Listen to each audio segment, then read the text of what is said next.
Top quality और consistent performance के लिए सिर्फ सिल्वर पंप नाम याद रखना।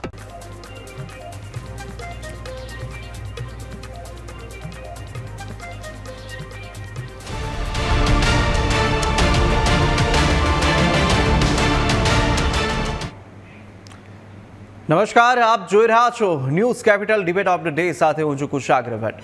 સ્થાનિક સ્વરાજની ચૂંટણીના પરિણામો આવ્યા બાદ ગુજરાતના રાજકારણમાં એક નવી તસવીર સામે આવી રહી છે। મતદાન પૂર્ણ થયું, પરિણામો જાહેર થયા, પણ સવાલ એ કે શું આ અંતિમ સત્ય છે કે પછી સાચી રમત તો હવે શરૂ થઈ રહી છે। ઉપલેટા હોય કે બોરસદ, નેત્રંગ હોય કે તાલાલા, દરેક જગ્યાએ એક જ સ્ટોરી, અપૂર્ણ બહુમતી અને પછી રાજકીય ગોઠવણો। ક્યાંક જીતેલા ઉમેદવાર પક્ષ બદલે છે, ક્યાંક અપક્ષોનું પાંખું ભારે પડી રહ્યું છે અને આ બધાની વચ્ચે બીજેપી ફરી એકવાર સત્તાની નજીક કે પછી સત્તામાં। તો શું આને રાજકીય કુશળતા કહેવાય કે પછી મતદારોના મેન્ડેટ સાથે રમખાણ? શું આ છે બીજેપીનો માસ્ટર સ્ટ્રોક કે પછી લોકશાહી પર સવાલ? આજની ડિબેટમાં આપણે સીધા સવાલ કરવાના છે અને પક્ષ પલટો યોગ્ય છે કે પછી અયોગ્ય, આ સવાલોના પણ જવાબ મેળવીશું। આ પક્ષો ખરેખર સ્વતંત્ર કે પછી રાજકીય તાકાતના એક સાધન છે, તે પણ સવાલ છે અને આની વિશે ચર્ચા કરવાના છે। ચર્ચાની શરૂઆત કરીશું અને આપણી સાથે આ ચર્ચામાં જોડાવાના છે રાજુભાઈ દેસાઈ, આપણી સાથે જોડાયા છે, બીજેપીના નેતા, અને સાથે જ આપણી સાથે દલસુખભાઈ પટેલ, કોંગ્રેસના નેતા પણ જોડાઈ ચૂક્યા છે। આ બંનેનું સ્વાગત છે। સૌથી પહેલાં રાજુભાઈ, આપની પાસે આવીશ। જે રીતે આને પક્ષ પલટો અત્યારે થઈ રહ્યો છે, જો કે આપણે અક્ષર જોયું હોય કે જ્યારે ચૂંટણીની તારીખો જાહેર થાય ત્યારબાદથી થોડી ખેંચતાણ શરૂ થઈ જતી હોય, પરંતુ હવે પરિણામ આવ્યા બાદ પણ પક્ષ પલટાનો દોર છે તે હજુ પણ જોવા મળી રહ્યો છે। બીજેપીને અનેક જગ્યાઓ પર સત્તા મળી ચૂકી છે અને અનેક સત્તાની નજીક પણ છે, કારણ કે હજુ પણ પક્ષ પલટો અને એ મોસમ અત્યારે જોવા મળી રહ્યું છે। આ તમામ વચ્ચે આને આપણે રાજકીય કુશળતા ગણીએ બીજેપીની કે પછી બંધ બારણની એક રણનીતિ?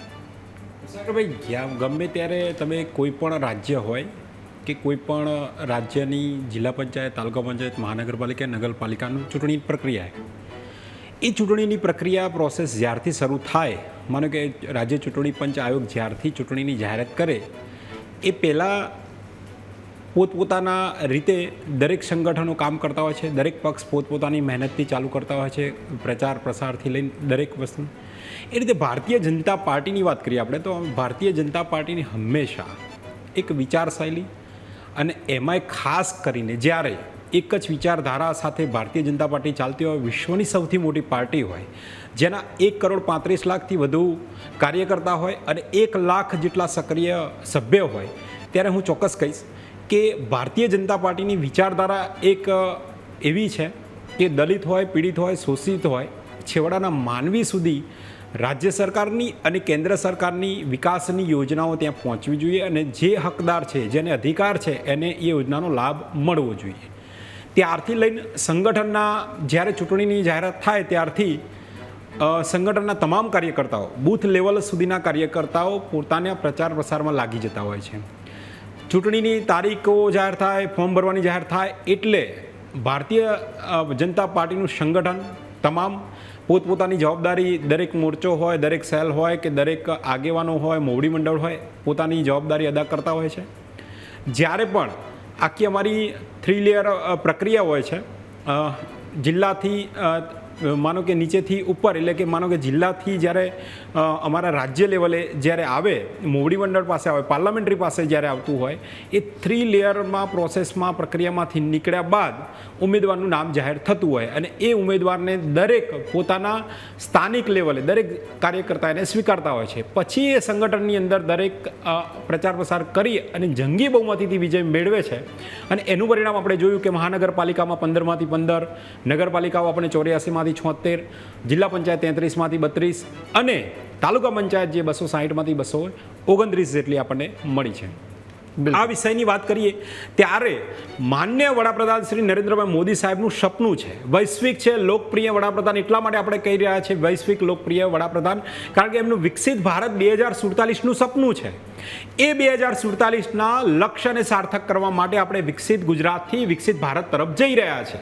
એટલા માટે આ જે જનતા જનાર્દનનું સમર્થન અમને મળ્યું છે અને રાજનીતિથી આપણે રાષ્ટ્ર વિકાસ બાજુ અને રાષ્ટ્રના વિકાસની અંદર જ્યારે વાત કરતા હોય ત્યારે એ શરૂઆત રાજનીતિથી શરૂ થાય છે અને રાજનીતિમાં દરેક પક્ષના ઉમેદવારો લડતા હોય છે. એમાં હવે આ જે વિકસિત ભારત 2047નું આપણું સપન છે એ સપનાને સાર્થક કરવા દરેક ભારતીય જનતા પાર્ટીનો કાર્યકર્તા એ ખૂબ તનતોડ મહેનત કરતો હોય છે અને એને સંગઠનની ભૂમિકા આપી હોય, સંગઠનની જવાબદારી સંગઠનમાં અને વહીવટી પાંખમાં એને હોદ્દેદાર તરીકે જો જવાબદારી મળી હોય તો એની અંદર પોતાની જવાબદારી અદા કરતો હોય છે.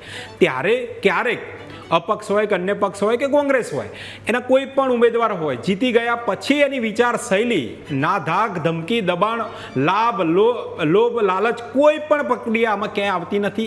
એના વિચારધારામાં ક્યાંક બદલાવ આવતો હોય અને એ વિચારધારા એની બદલાતી હોય કે વિકસિત ભારત 2047નું લક્ષ્ય લઈ માનનીય વડાપ્રધાન શ્રી નરેન્દ્રભાઈ મોદી સાહેબ નીકળ્યા છે. વિકસિત ગુજરાતથી વિકસિત ભારત તરફ આપણે જઈ રહ્યા છીએ. વિકસિત ભારતનું ગ્રોથ એન્જિન આપણે વિકસિત ગુજરાતને કહી રહ્યા છીએ. ત્યારે એની અંદર સહભાગી બનવા ક્યારેક આ વિજય બનેલા ઉમેદવારો ક્યાંક પોતાની વિચારધારા બદલે છે ત્યારે ભારતીય જનતા પાર્ટી સાથે જોડાઈ ખભે ખભો મેળવી અને નરેન્દ્રભાઈ મોદી સાહેબના હાથ મજબૂત કરીને વિકસિત ભારત 2047ના પથ ઉપર આપણે ચાલતા નીકળ્યા છે. એમાં સૌ સાથે મળીને વિકસિત ભારત 2047નું જે રાષ્ટ્ર નિર્માણનું કાર્ય છે, રાષ્ટ્ર વિકાસનું કાર્ય છે એ કરવા માટે સહભાગી થાય છે. એટલે આની અંદર હું ઘણી ડિબેટો અમે કરી કે રિઝલ્ટના પહેલાંના કે એના પછી ઘણી કરી ડિબેટ, તો એની અંદર આ લોકો એવું જ કહેતા હતા કે તમે ધાક ધમકી જોડ તોડની રાજનીતિના 731 બિનહરીફ થયા ભારતીય જનતા પાર્ટીના, ક્યાંય પણ એક સિંગલ જે પણ બિનહરીફ થયા હોય એનો કેસ નથી, ક્યાંય પણ કાયદાની વિરુદ્ધમાં કે કાયદાનો એ બાબતમાં કે કોઈ ભારતીય જનતા પાર્ટીના કોઈ કાર્યકર્તાનું નામ હોય, કોઈ વ્યક્તિનું નામ હોય, ક્યાંય પણ નથી. એટલે સ્વાભાવિક રીતે જ્યારે કોંગ્રેસે ડૂબતું જહાજ છે, લોકો એને ધક્કો મારી રહ્યા છે, ક્યાંય ધરાતલ પર નથી, ત્યારે એ લોકો એવી વાતો કરતા. બીજું કે બીજી કોઈ અન્ય પક્ષ હોય અને ગુજરાતમાં ઘણા બધા પક્ષો આવીને ગયા. હવે એક બહુ મોટું તમે કહું કે બહુ મોટું સોશિયલ એન્જિનિયરિંગ સોશિયલ મીડિયા ઉપર દેખાશે એ પક્ષ, એ પણ મોટા હવતિયા મારતું હતું. ક્યાંક એને સ્થાનિક તાલુકા પંચાયત લેવલ સફળતા મળી હોય તો એ કારણ કોંગ્રેસમાંથી ક્યાંક એનું સફળતાનો શ્રેય કર્યો હોય. બાકી ભારતીય જનતા પાર્ટીને આંશિક ક્યાંક એને લાભ મળ્યો હશે ભારતીય જનતા પાર્ટીમાં. પણ મારો કહેવાનો મતલબ એવો છે કે જ્યાં પણ એની સફળતા મળી છે એ ફક્ત ને ફક્ત ક્ષણિક હોય છે. એ એના ઉમેદવારોને નહીં સાચવી શકતા, એના કાર્યકર્તાઓને નથી સાચવી શકતા અને ઉપરાંત ભારતીય જનતા પાર્ટી ઉપર આક્ષેપો અને આરોપ કરતા જોવા મળે છે. બિલકુલ દર્શકભાઈ, જે રીતે એક સ્થિતિ ચિંતાજનક કોંગ્રેસ માટે પણ છે પરિણામ આવ્યા બાદ, પરંતુ હજુ પણ ક્યાંક કંટ્રોલ છે તે પાર્ટીમાં રહેલો નથી તેવું પણ દેખાઈ રહ્યું છે. અનેક જગ્યા પર બીજેપીને પણ સમર્થન આપી રહ્યા છે જીત્યા બાદ પણ મેન્ડેટ પર. આપને કુશાગ્રભાઈ, હું આપના માધ્યમથી કહેવા માગું છું સર્વ દર્શક મિત્રોને કે ભારતીય જનતા પાર્ટી ભલે પરિણામો પ્રજા આપે છે, એમાં મતદારો આપે છે અને જ્યારે પરિણામો પ્રજા આપતી હોય તો એ સ્વીકારવા પડે છે દરેકને. ત્યારે એવું જરૂરી નથી કે એને ખરીદવા, કોઈ પછી સત્તા ન હોય ત્યાં બધું સત્તા મેળવવા માટે હવાતિયા મારવા. આજે આપ પાર્ટીના ઉપલેટાની અંદરથી એક સભ્ય લઈ લેવા અને આપને સાફ કરી નાખવાની, બીજી જગ્યાએ કોંગ્રેસના પણ ક્યાંક લેવાનો પ્રયત્ન કરવાનો. અને આ રીતે તમે ઉપલેટામાં જુઓ, નેત્રંગમાં જુઓ, બોરસદમાં જુઓ, તાલાળામાં જુઓ, તો જ્યાં એમની સત્તા બને એમ નથી ત્યાં પણ એ હવાતિયા મારીને સત્તા કેમ મેળવવી એ એમનો પૂરેપૂરો પ્રયત્ન છે. આજે નરેન્દ્રભાઈ મોદી હોય કે અમિત શાહ હોય કે એમનું અહીંનું સરકાર હોય, આ લોકોનો કાયમી એક જ મંત્ર રહ્યો છે કે સત્તા લેવાની ગમે તેમ કરો. આજે કોઈ પણ રાજ્યમાં સત્તા માટે થોડી સીટો ઘટતી હોય તો પણ સત્તા તો મેળવી જ લેવાની. આજે મહારાષ્ટ્રની હાલત જુઓ, સત્તા લેવા માટે ત્યાં મહારાષ્ટ્રના તમામ પક્ષોને તોડીને સત્તા મેળવી લીધી. મધ્યપ્રદેશમાં અમારી સત્તા હતી ત્યારે એમને પણ તોડીને એમની સાથે બેસાડી સત્તા લઈ લીધી. આજે દરેક રાજ્યોમાં આ રીતે એમના પ્રયત્નો રાજસ્થાનથી લઈને બધે કરતા હોય છે. સત્તા એમનો મંત્ર બની ગયો છે અને મને તો એવું લાગે છે કે પીએમ સાહેબ કંઈક ગભરાયેલા છે. જો સત્તા નહીં હોય તો મને લાગે છે કે એમને કોઈ ડર સતાવી રહ્યો છે. નહીં તો સત્તા માટે શા માટે લડવું જોઈએ? જો ખરેખર પ્રજાની સેવા કરવી છે તો પ્રજાની સેવા માટે તો તમને જે કંઈ પ્રજાએ આપ્યું છે તેમાં સેવા કરો ને. આજે કોંગ્રેસ પક્ષ હોય તો એ ક્યાં કોઈના પક્ષના ખરીદવા જાય છે કે ક્યાં કોઈના કાર્યકરો લેવા જાય છે. જે લોકો વિચારધારા સાથે જોડાયેલા હોય તે ક્યારેય ક્યાંય જતા નથી, પણ વિચારધારાની ફક્ત વાતો હોય છે. આ જ્યારે અજીત પવારને એ ગયા ત્યારે શું એમની વિચારધારા હતી? શિવસેના તૂટીને ભાજપમાં ગયું તો શું એ ભાજપની વિચારધારા હતી? આજે અમારા આસામની અંદર મુખ્યમંત્રી હેમંત શર્મા છે, તો હેમંત શર્મા જે રીતે મુખ્યમંત્રી તરીકે કોંગ્રેસમાંથી જ ગયેલા છે, તો એ વિચારધારાથી ગયા હતા એમની. પણ જે રીતે ભારતીય જનતા પાર્ટી અમારા દરેક લોકોને લઈ જઈને આજે 62 ધારાસભ્યો મંત્રીઓ આજે પણ ગુજરાત સરકારમાં છે કોંગ્રેસના, એ કોઈ વિચારધારાથી નથી ગયા. એ પ્રલોભન છે. કા એમને સત્તા આપી, કા એમને પૈસા આપવા, કા એમની પાસે કોઈ કેસો અને ફાઇલો હોય એ દૂર કરવી, કંઈક ને કંઈક એમને રાહતો આપવી. બિલકુલ દલસુખભાઈ, સવાલ એ પણ થાય કે ભાઈ કોંગ્રેસ કેમ સાચવી નથી શકતી એમના નેતાઓને? જો એમની વિચારધારા કોંગ્રેસની એટલી મજબૂત હોય તો એમના નેતાઓને કંટ્રોલ કેમ નથી કરી શકતી? કોંગ્રેસ શું આવા નથી માંગતી? સત્તા સમય પહેલા ના કોંગ્રેસ સત્તા ઉપર આવવા માંગે છે. રાહુલ ગાંધી ખૂબ મહેનત કરી રહ્યા છે. અમારે ગુજરાતની અંદર હોય કે બીજા રાજ્યોમાં હોય, અમે પણ અહીંયા ઘણા બધા સંઘર્ષ કરીએ છીએ. આજે અમારા અમિતભાઈ ચાવડા 1000 કિલોમીટરની જન આક્રોશ રેલી યાત્રા પણ કરી હતી. કોંગ્રેસને ખૂબ સારી રીતે ગામડે ગામડે મજબૂત કરી હતી. પણ ભારતીય જનતા પાર્ટી, આ રાજકીય વસ્તુ એવી છે કે ભારતીય જનતા પાર્ટી પાસે ડરાવવાની પણ નીતિ છે. CBI બી છે, ED પણ છે, ITP છે, ચૂંટણી પંચ પણ છે, જ્યુડિશરી પણ છે. આજે એની પાસે રૂપિયા છે, બધી જ તાકાતો લગાડે એટલે સ્વાભાવિક છે કે રાજકારણની અંદર ઘણી વ્યક્તિઓ પોતાના વિચારો મૂકીને આ પ્રલોભનમાં જતી રહેતી હોય છે, એવું અમારે બનતું હોય છે. હવે જે આજે કોંગ્રેસની અંદર છે, આજે ભારતીય જનતા પાર્ટી ઉપર આક્ષેપો નથી. આજે દરેક રાજ્યમાં 4 મુખ્યમંત્રી કોંગ્રેસના છે ભારતીય જનતા પાર્ટીમાં. શા કારણે છે? હેમંત શર્મા એ કોંગ્રેસના મુખ્ય ગયેલા લોકો છે. અર્જુનભાઈ મોઢવાડિયાથી લઈને અહીંયા મંત્રીઓ છે કેબિનેટ, એ કોના છે? બધા એ કોંગ્રેસ પાર્ટીના છે.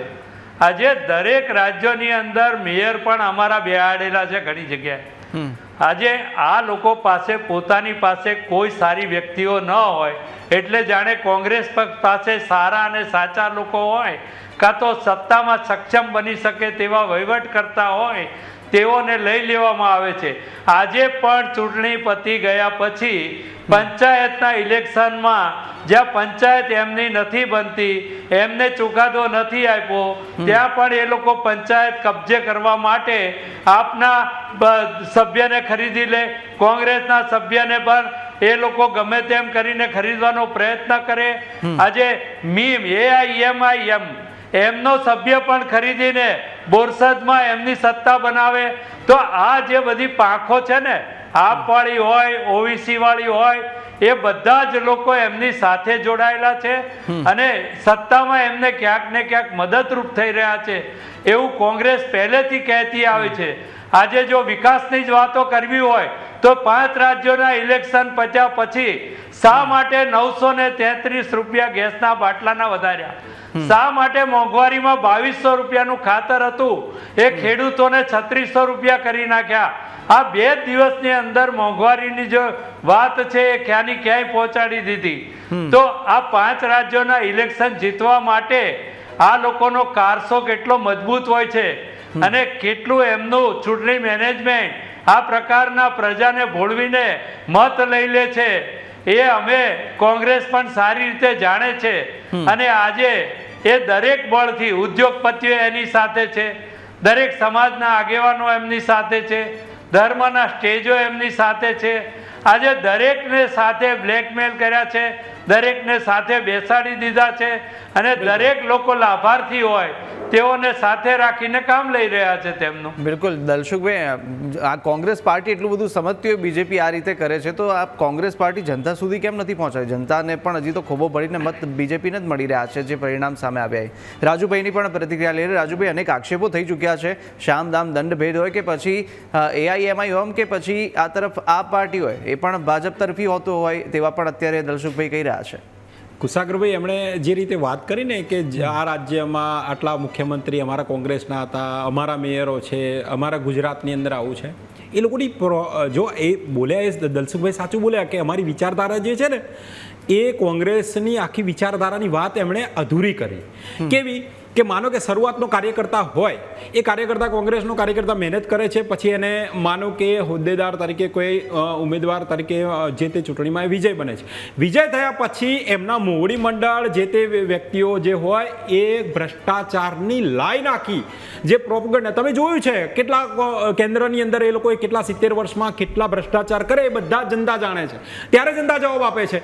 એટલે આ લોકોએ કૌભાંડની અંદરથી કટકી કેવી રીતે કરવી, ભ્રષ્ટાચાર કેવી રીતે કરવો, એ આખો સિલસિલો આખા ભારત દેશની અંદર એપ્લાય કર્યો. તો કોંગ્રેસનું આખું જે એમનું મોવડી મંડળ બેઠું છે, એમનું જે આખા ભારત દેશ ઉપર આખા ભારત દેશની અંદર જે પરિવારવાદી જે આખી પાર્ટી ચલાવે છે, એ લોકો સમજાવે છે કે આમાંથી આટલા રૂપિયા કવર કરવા. ત્યારે જે ભારતની અંદર ભારતના વિકાસ માટે, રાષ્ટ્રના વિકાસ માટે, રાષ્ટ્રના નિર્માણ માટે જે વ્યક્તિ નીકળ્યો છે, એ વ્યક્તિને એવો અહેસાસ થાય છે કે ના, આ જે પક્ષ ઉપર હું જે વિચારધારાથી મારી વિચારધારાને નેવે મૂકીને આ પક્ષની વિચારધારા મેં પકડી, ત્યારે એ જે વિચારધારા એ લોકોની છે એને ખબર પડે છે કે આ તો દેશદ્રોહ જેવું કામ થાય, દેશને આખું નુકસાન પહોંચાડે છે, રાષ્ટ્રના નિર્માણની અંદર વિકટ સમસ્યા ઊભી કરે છે. એ બાબતની જ્યારે એને અહેસાસ થાય ત્યારે પાર્ટી છોડે છે, અને પાર્ટી છોડી વિકસિત ભારત 2047ના લક્ષ્ય માટે જે નરેન્દ્રભાઈ મોદી સાહેબ મહેનત કરી રહ્યા છે એની અંદર જોડાય છે. એટલે આ જે વાતો કરી રહ્યા છે ને એ બધા જ ગણાય. એમને ઉદાહરણો દરેક રાજ્યના મેયરોના ગણાયા કે દરેક સીટના ગણાય. એનું કારણ આ લોકોનું આ છે, એમનું કોઈ વિઝન નથી, વિચારધારા નથી, ધરાતલ ઉપર ક્યાંય નથી. એ લોકો ફક્ત ને ફક્ત જ્યારે પણ સત્તામાં આવીએ ત્યારે લોકોની સેવા, જનતાની સેવા કે લોકોના વિકાસની વાત કે જનતાની કોઈ પણ હિતની વાત એ ક્યાંય જોવાની નહીં. પોતાનું સ્વાર્થ ને પોતાના હિતની વાતો કરતા હોય, એમાંથી છૂટા પડતા લોકો વિકસિત ભારત 2047ના લક્ષ્યની અંદર સહભાગી થાય છે. બીજી વાત કરું કે અત્યારે હાલમાં સ્થાનિક સ્વરાજ્યની ચૂંટણી હમણાં હાલ જ ગુજરાતમાં ગઈ. જનતા જનાર્દને ખૂબ સારો એવો ભારતીય જનતા પાર્ટી ઉપર છેલ્લા 30 વર્ષથી વિશ્વાસ મૂક્યો છે અને ખોબલે ને ખોબલે મત આપ્યા છે. અમે આદર કરીએ છીએ. એ વિશ્વાસને આજે પણ જાળવી રાખ્યો છે અને આગામી સમયમાં માનનીય વડાપ્રધાન શ્રી નરેન્દ્રભાઈ મોદી સાહેબનું લક્ષ્ય છે અને એ લક્ષ્યની સાથે આપણે સહભાગી થવા જઈ રહ્યા છે. ત્યારે જનતા જનાર્દનના અમે આદરપૂર્વક એમના વિશ્વાસને જીત્યા છે અને એ વિકાસની યોજનાઓ જે રાજ્ય સરકારની હોય, કેન્દ્ર સરકારની હોય, તો એ યોજનાઓને જનતા સુધી અમે પહોંચાડી, છેવાડાના માનવી સુધી પહોંચાડી છે. એક ઉદાહરણ તમને કુશાગ્રભાઈ એક જ ઉદાહરણ આપું યોજનાનું, ખાલી કે આપણે શું કામ કરી રહ્યા છે, જનતા આપણને કેમ ખોબલે ને ખોબલે મત આપે છે. માનો કે અહીંયા મા અમૃતમ કાર્ડ જે 5 લાખની સારવાર હેઠળ આપવામાં આવતું હતું, એની સાથે સાથે જે પ્રધાનમંત્રી જનધન યોજનાથી લઈ અને માન્ય વડાપ્રધાન શ્રી નરેન્દ્ર મોદી સાહેબે જે 5 લાખની આખા દરેક રાજ્યની અંદર ફ્રી આરોગ્યની સેવા જે આપવાની વાત કરી છે, એ 5 લાખ અને માન્ય મૃદુ અને મુખ્યમંત્રી શ્રી ભૂપેન્દ્રભાઈ પટેલ સાહેબે 5 લાખ, એટલે ટોટલ આખા ગુજરાતના નાગરિકને જે અમૃતમ કાર્ડ હતું એનો બેનિફિટ આખો સીધો ને સીધો 10 લાખ થઈ ગયો. એટલે જ્યારે પણ કોઈ પણ ગુજરાતનો છેવાડાનો માનવી જ્યારે આરોગ્યલક્ષી સેવા કરવા જાય છે તો એના એકાઉન્ટમાં મેડિકલ આરોગ્ય લેવલે 10 લાખ રૂપિયા પડ્યા છે. એમાંથી એને ઉપયોગ કરવાનો છે આખા પરિવારે, અને ત્યારે આ જનતા જનાર્દનનો વિશ્વાસ જીતી જાય. આવી ઘણી બધી યોજનાઓ છે. વીજળીની વાત કરો તો એ જમાનામાં શું વીજળી હતી, જ્યોતિગ્રામ યોજનાની વાત કરો. જ્યારે પાણી નહોતું ત્યારે મને એટલી ખબર છે, અમારા વડીલો એવું કહેતા કે જ્યારે આજથી 2-3 દાયકા પહેલાં જેની પાસે ગામમાં ટેન્કર હોય એ સરપંચ બનતા, ટેન્કર રાજ ચાલતું હતું અને ટેન્કરો દ્વારા પાણી પૂરી પાડતી કોંગ્રેસ આજે અમને શીખવાડવા બેઠી છે. એ માન્ય નરેન્દ્રભાઈ મોદી સાહેબે સરદાર સરોવર યોજના મારફતે સૌરાષ્ટ્ર સુધી, કચ્છ સુધી પાણી પહોંચાડ્યા. એવું ગુજરાતી કહેવત છે કે નેવાના પાણી મોભે ચડાવ્યા. એ નરેન્દ્રભાઈ મોદી સાહેબે કામ કર્યું. એ દિલ આજે જીત્યા છે ગુજરાતની જનતાના, અને ગુજરાતની જનતાના દિલ જીતીને આજે સ્થાનિક સ્વરાજ્યમાં આપણને ઉત્તમ પરિણામ એનું જોવા મળે છે. ખાલી વાતો કરવી, મોટી ફાંકાબાજી કરવી, આ ભારતીય જનતા પાર્ટીના વિચારધારામાં ક્યારેય આવતું નથી. ભારતીય જનતા પાર્ટીનું એક બીજું વિચારધારાની સાથે સંકળાયેલું તાજું ઉદાહરણ તમને આપું હમણાં. એકદમ તાજું ઉદાહરણ એવું છે કુશાગ્રભાઈ કે વોટ એવર આખા ગુજરાતની અંદર સ્થાનિક સ્વરાજ્યના ઇલેક્શનની અંદર ભારતીય જનતા પાર્ટીનો ઉમેદવાર જ્યારે પણ ઊભો રહે છે કોઈ તાલુકા સીટ ઉપર, જિલ્લા સીટ ઉપર, મહાનગરપાલિકા ઉપર, નગરપાલિકા ઉપર, ત્યારે એ બાબતને ખાસ ધ્યાન તમે વિચાર કરો કે એ આંશિક મતોથી કોઈ કારણસર એ પરાજય થાય છે અથવા જંગી બહુમતીથી એનો વિજય થાય છે, તો બીજા જ દિવસે જનતાની વચ્ચે જશે. ચાહે હારી ગયો હશે તો પણ અને જીતી ગયો હશે તો પણ જનતાની વચ્ચે જશે. જનતાની સમસ્યાઓ, જનતાના પ્રશ્નોનું નિરાકરણ લાવવું અને સરકારની યોજનાઓ ત્યાં પહોંચાડવી, આ એના મૂળભૂત અમારી વિચારધારામાં રહેલું છે. ત્યાં લોકો અમને ખૂબલે ને ખૂબલે મત આપે છે. એટલે જ્યારે પણ આપણે સોશિયલ મીડિયાની અંદર ફોટા પોસ્ટ કરી દઈએ, સોશિયલ મીડિયાની અંદર બતાવી દઈએ કે આમ, એનાથી જનતા ક્યારે સ્વીકારતી નથી. હંમેશા જનતા એનો કાર્ય પદ્ધતિને જોવે છે. ગુજરાતની અંદર છેલ્લા 3 દાયકાથી જે જનતાએ વિકાસ જોયો છે, આંગળીને ટેરવે યોજનાઓ જોઈ છે ટેકનોલોજી સાથે, એ જનતા આજે ગુજરાતની સરકાર, ભારતીય જનતા પાર્ટીની સરકારને સમર્થન કરી રહી છે. અને એમના જ મુરબ્બી, એમનો આખો પરિવારવાદ ચલાવતા આખા જ રાહુલ ગાંધીજી, તમે જુઓ રાહુલ ગાંધીજીની વાત કરીએ તો રાહુલ ગાંધીજી જુઓ તમે કે છેક આપણો અત્યારે હાલમાં પ્રોજેક્ટ મસ્ત ચાલી રહ્યો છે, ત્યાં જઈને સોશિયલ મીડિયા નેટવર્કિંગ કરે છે કે હું કેટલો સારો છું અને આ વૃક્ષો કપાઈ રહ્યા છે, આ બધું. એટલે મૂળ જે વિકાસને વેગ આપવાની બાબત હોય, ત્યાં રોડા નાખવાનું કામ હોય, તો એ માત્ર ને માત્ર કોંગ્રેસ કરે છે. એટલે ક્યાંય પણ જ્યારે પણ રોડા નાખવાનું કામ આવે, વિકાસને વેગ આપે, વિકસિત ભારત 2047 તરફ માનનીય વડાપ્રધાન જઈ રહ્યા છે, એ પથને જ્યારે રોડા નાખવાના હોય કે કોઈ પણ બાબતમાં અવરોધરૂપ થવાનું હોય, એ માત્ર ને માત્ર એ કોંગ્રેસને દેખાઈ રહ્યું છે. તમે પ્રતિષ્ઠિત ચેનલો બતાવી રહી છે આખું એના એન્વાયરમેન્ટની અંદર પર્યાવરણનો વિષય લઈને જે વિરોધ કરી રહ્યા છે, એને પર્યાવરણવિદોના વિડીયો જોવાની જરૂર છે. પર્યાવરણવિદો પણ કેટલા વિડીયો એમણે મૂક્યા છે કે આ જે વિષય છે આખો અલગ છે અને પર્યાવરણને ક્યાંય પણ નુકસાન થતું નહોતું. નેશનલ ગ્રીન ટ્રિબ્યુનલ જે NGT છે એને પણ પ્રમાણપત્ર આપી દીધું છે, ક્યાંય પણ પર્યાવરણને નુકસાન થતું નથી ને એ પ્રોજેક્ટ આપણે ટાપુ પર કરી રહ્યા છીએ.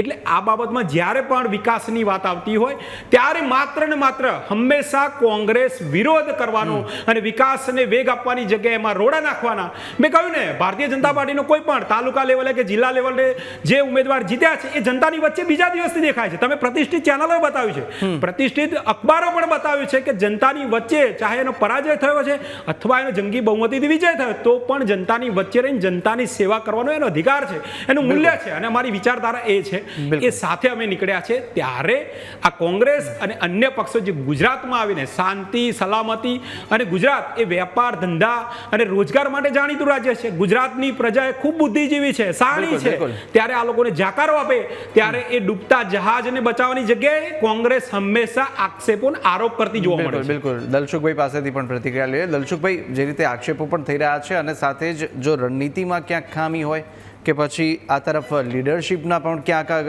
વાંધા આવતા હોય, આપણી ખામી ક્યાં રહી ગયેલી છે એ પણ હવે તપાસવું પડશે. કારણ કે અનેક વિરોધ પક્ષની અંદર પણ અત્યારે અનેક એવી જગ્યા છે જ્યાં આગળ કોંગ્રેસ પણ અત્યારે પોતાનું અસ્તિત્વ ટકાવી રાખવા પણ અત્યારે મથામણ કરી રહી છે.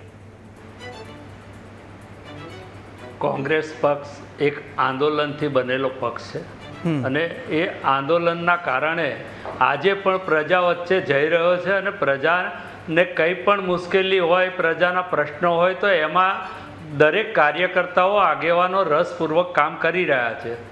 ખાસ કરીને જ્યારે ભ્રષ્ટાચારની વાત હોય તો હમણાં જ ખોખરાનો 5 વર્ષ બ્રિજ તૂટી ગયો, તોડવાના રૂપિયા આપવા પડ્યા. જ્યાં બ્રિજની જરૂર નથી ત્યાં બ્રિજ બની ગયો. હમણાં કાંડ થયા બધા, તક્ષશિલા કાંડ, હજી લોકોને ન્યાય નથી મળ્યો. સુરતમાં ગેમિંગ ઝોન રાજકોટમાં હજુ લોકોને ન્યાય નથી મળ્યો. હરણીકાંડ બરોડામાં હજુ લોકોને ન્યાય નથી મળ્યો.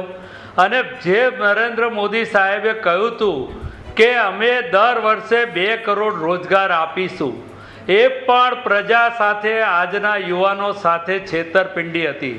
આજે કોઈ યુવાનો બેકાર છે, બેરોજગાર છે આજે 500 કે 1000 લોકોની ભરતી સરકારમાં નીકળે અને લાખો લોકો એ લાઈનમાં લાગે છે, ફોર્મ ભરે છે અને નોકરી મેળવવા માટેના પ્રયત્ન કરે છે. તો આજે નોકરીઓ નથી એ સાબિત કર્યું છે આ સરકારે. ભ્રષ્ટાચાર તો કયા કામમાં નથી એ સાબિત કરે. આજે અમારા 72,000 કરોડનો આરોપ મૂક્યો હતો પવાર ઉપર, તો એમને લઈ લીધા તો એ માફ થઈ ગયા બધા. અમારા હેમંતભાઈ શર્મા, એના ઉપર એ મોટા હજારો કરોડના આરોપ હતા, મુખ્યમંત્રી બનાવી દીધા, બધા દૂધના ધોયેલા ચોખ્ખા થઈ ગયા.